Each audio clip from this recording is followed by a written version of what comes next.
Hello and welcome to pmclounge.com. Today we are discussing a very important topic, not just from real life project management point of view, but also from PMP exam point of view. Conflict resolution. What do you do when you go into the office and see that your project team is having a tug of war? Let's take a look into it and try to understand what should you be doing as a project manager. Now, before moving further in the video, I'd like to remind you, if you're into reading articles, first link in the description will take you to the article on conflict resolution techniques over at our official website pmclounge.com. So do check that out. Second link in the description will take you to the entire playlist of every single video that we have done on conflict resolution techniques. All right, that being clear, let's get started. All right, so the first thing that you need to understand is that conflicts are inevitable in a project environment, period. If there is a group of people working as a project team, there will be conflicts among them. And we'll also look into the reasons why conflicts will happen. But for this slide, for your understanding, as a prep for this video, I wanted to put up this slide so that you're aware of the fact that conflicts are inevitable. You will not have a project where the project team does not have conflicts. All right, let's take a look at the top 4 sources of conflicts in the project. Number 1, schedules or project schedule as such. Personally, if you ask me, project schedule is actually the number 1 source of conflicts on any project. Number 2, project priorities. Number 3, resources. And number 4, technical opinions. Now, let me give you an example. Let's say your project has 2 different modules and you have separate teams working on those 2 modules, Team A and Team B. Both teams, although part of your own project, actually have their own design team, coding team, and testing team. Similarly, B also has its own design team, coding team, and testing team. Because these are 2 different modules, there is no way that you can have team resources or human resources or coders or testers that know both these technologies. That's why you have 2 different teams which are part of your own project, right? Your own project. These 2 teams are part of the same project. Now, what will happen is oftentimes there will be dependencies between the two. Team B wants team A to finish their coding first so that they can consume the code and finish their coding. But team A is unable to meet the date team B wants, and this leads to conflicts. Priorities. So something which is absolutely very important for team A might not be at all important for team B, and this could also lead to conflicts. Resources. Team A and team B wants to use a resource on the same day. And when we say resources, it could be physical resources, it could be team resources as well. So if they want to use the resources on the same day or during the same time frame, this is also a cause, a source of conflicts. And then technical opinions. Every engineer's favorite topic or source of conflict is going to be technical opinions, because the tester of team A has a different technical opinion as compared to the coder of team B. And if they hit an issue where they need to work together, you are doomed, because this is the classic case of a conflict in a software project. All right, let's look at some of the ways to reduce conflicts. Number 1 is ground rules. And ground rules is basically a set of rules that the entire team agrees to follow. So an example of a ground rule could be the project team members agree that all of them will respond to emails in 24 hours. So if that is a rule that the project team agrees to, some amount of conflicts can be eliminated because everyone is responding to their emails every 24 hours. Role definition. So is everyone aware of what they are supposed to do in the project? Tools like RACI charts can help with that. RACI stands for responsible, accountable, consulted, and informed. So if there is, let's say, a specific type of testing going on, who is responsible for that testing, who is accountable for that testing, and there's a difference between the two, who should be consulted if something goes wrong, and who should be kept informed of the status of the testing, right? So this is where RACI charts will come in handy. And number three is communication planning. Who should be invited to your team meetings? Who should be communicated about external dependencies, right? Who should be communicated about the legal aspects of the project, right? So you should have a communication plan that will definitely make sure that not the entire team is involved in every decision making, and it will definitely reduce conflicts.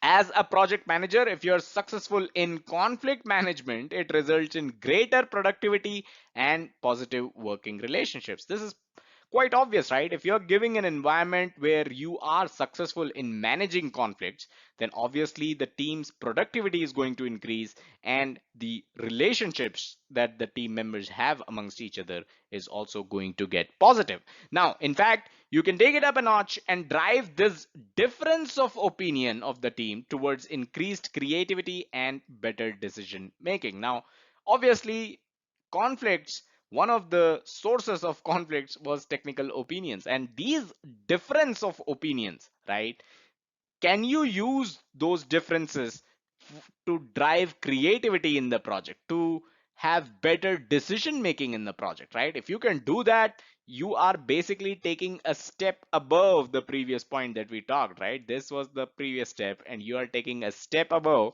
if you are driving this differences of opinion towards better creativity and better decision making. That's an ideal state. All right, so let's take a look at the 5 conflict resolution techniques. Number 1, withdraw, avoid. Number 2, smooth, accommodate. Number 3, compromise, reconcile. Number 4, force or direct. Number 5, collaborate or problem solving. Now, in certain PMP exams, I know that aspirants have received a question as simple as which of the following is not a conflict resolution technique, and they will give you 3 options among these 5, and one will be the incorrect option, which would be the answer to this question, right? So I would advise that you basically learn these 5 techniques and keep it as part of your PMP brain dump. By the way, if you're looking for ideas on how to create your PMP brain dump, I'll share a link, third link in the description. It's quite a popular video on this channel where I talked about PMP brain dumps. So I'll leave a link there. All right, so let's understand these 5 in further details. Number 1 is withdraw, avoid. So postpone the issue to prepare for a resolution or wait for it to be resolved by others. So basically, you as a project manager are not doing anything here. You're basically postponing the issue. You are basically waiting for others to take care of it. You are least bothered with this conflict. So an example could be deliberately not responding to emails. You are aware you are receiving emails about the conflicts, but you are not responding to them. Okay, before we move further, a quick reminder, head over to pmclounge.com/pm101 for a free 1.5 hour introductory class on project management. Very helpful. A lot of people have benefited from it. Check it out, totally free. Number 2, smooth or accommodate. Now, this basically means that you emphasize the areas that all parties agree on rather than the areas of difference. So whenever there's a conflict, right, what you're going to do is step in, find areas where both the parties or all the parties involved agree on, and you can emphasize on it, you can construct on it. An example of this could be reiterating the points everyone agreed to. So if there are certain points that everybody agrees to, you can basically reiterate them, and you can basically try to accommodate the ideas of the teams that everybody agrees to.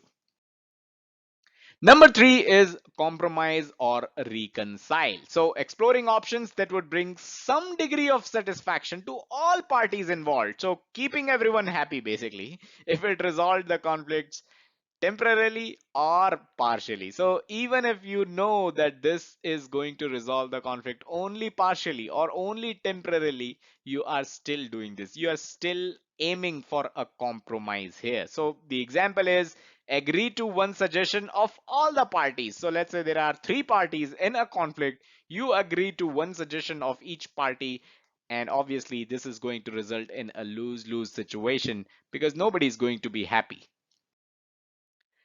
Number four is force or direct. Now, basically, be autocratic, you know. So this need not necessarily mean push one's own viewpoint. So as a project manager, this does not necessarily mean that you push your own point of view. It may also mean pushing someone else's viewpoint through. So you may actually side with a certain person or a certain department and you push through their viewpoint, and you are basically forcing their viewpoint. You're being autocratic here. An example, in one of the Economist's recent article, it was noted that after at least 80% of meetings, any decisions taken will be in line with the hippo or the highest paid person's opinion. So this results in a win-lose situation. So whatever the opinion of the person who is highest paid in the call, whatever his or her opinion is, everybody is going to agree to it. This is an example of being autocratic or using the force or direct method to resolve a conflict. And finally, number five is collaborate or problem solving. So if you think this sounds the best way to resolve a conflict, you are actually correct. Now, it requires cooperative attitude. This is very, very important. And it also requires open dialogue in order to incorporate multiple viewpoints and insights from different perspectives. So you are going to be cooperative, you're going to have an open dialogue, and you're going to address everyone's point of views, and you're also going to gather insights from all the different perspectives. An example could be reaching a consensus. So once you're through with everyone's viewpoints, once you're through understanding everyone's perspectives, you will drive a consensus. So you will drive a consensus, and that way you're going to resolve the conflict. This is going to result in a win-win situation for sure, because there's a consensus in place. Everybody agrees to the way the conflict has been resolved. Factors that influence conflict resolution. Let's take a look at some of them. So number one is intensity of the conflict. Is the conflict pretty hot right now? It's something that cannot be resolved using any kind of conflict resolution techniques, although that is highly unlikely. But there are conflicts which are at high intensity, and this is definitely going to influence the way you resolve a conflict. Number two is authority of the people involved in the conflict. So if there's someone who's hippo, right? Someone who's highest paid person, and his opinion, of course, he will have the authority, and that can also influence the way a conflict is being resolved. Time available to resolve the conflict. You have no time. You need to go live tomorrow. There's no time to resolve a conflict, and that is definitely going to influence how you resolve a conflict. You may go ahead with the force direct resolution technique here, and you'll say this is what it needs to be done. This is how we are resolving this conflict because we have absolutely no time with us. Criticality of maintaining a good relationship. This always comes in between, right? Whenever you're trying to resolve a conflict, you have to make sure that good relationships are maintained within your team members, and that is why how critical it is to maintain a good relationship will definitely always influence the way you are approaching conflict resolution. Number five, motivation to resolve the conflict, whether it's for long term or short term basis. So if you want to resolve a conflict on short term basis, you may choose one of the win lose criteria, one of the win lose conflict resolution technique that we talked about, right? Because you are only looking for a temporary solution of the conflict. Some texts, including the PMBOK guide, go as far to state that success of project managers in managing their project teams often depends on their ability to resolve conflict. So basically, what this means is managing project teams is all about resolving conflicts. All right, the question for this video, what are your thoughts on decisions ultimately taken in line of hippo or highest paid person's opinion? Has that ever happened to you? Let me know in the comments. Will definitely be interesting to read your experiences. So that's all that we had in this video. Hope you got value out of it. Hope you enjoyed it. Do hit the like button if you did. Subscribe to the channel and hit the bell icon to stay notified whenever we upload new content. And as always, don't forget to check out the website pmclounge.com, your number one free PMP resource. Thank you.